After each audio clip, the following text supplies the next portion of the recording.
déclaration des organisations de défense des droits humains en Guinée. Nous, organisations de défense des droits humains, dont nombreux sont membres du collectif des ONG pour des textes respectueux des droits humains,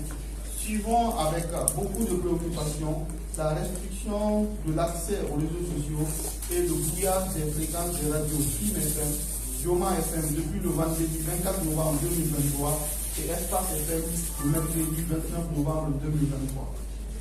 Nos organisations expriment leurs inquiétudes face à la recrudescence de ces pratiques qui sont contraires aux engagements internationaux de notre pays en matière de liberté de la presse et de droit à l'information des citoyens. Nos organisations rappellent que la République de Guinée est partie aux principaux instruments juridiques internationaux relatifs aux droits de l'homme. À ce titre, le Pacte international relatif aux droits civils et politiques, en son article 19, la Charte africaine des droits de l'homme et des peuples,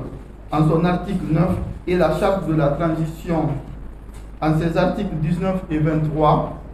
consacrent tous la protection de la liberté de conscience, la liberté d'expression et d'opinion et le droit à l'information. Par ailleurs, nos organisations rappellent que cette situation intervient quelques semaines après le verdict de la Cour de la CEDEAO reconnaissant l'État guinéen coupable d'avoir violé les droits des citoyens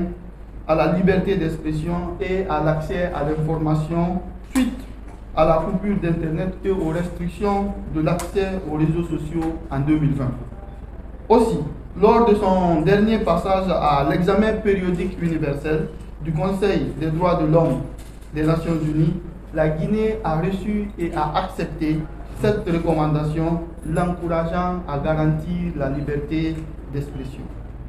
Pour finir, nos organisations s'inquiètent des conséquences économiques de ces restrictions sur les start-up et autres petites et moyennes entreprises guinéennes de plus en plus dépendantes d'Internet et des réseaux sociaux dans leurs activités.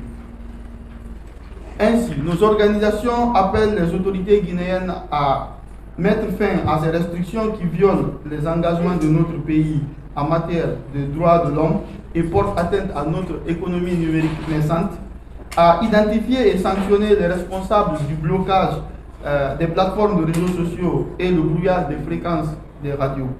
à œuvrer pour le respect des droits et des libertés des citoyens conformément à la charte de la transition et aux obligations internationales souscrites librement par notre pays, à comprendre que l'intérêt légitime de l'État à préserver la sécurité publique ne doit pas empêcher les citoyens d'exprimer leur liberté. Je vous remercie.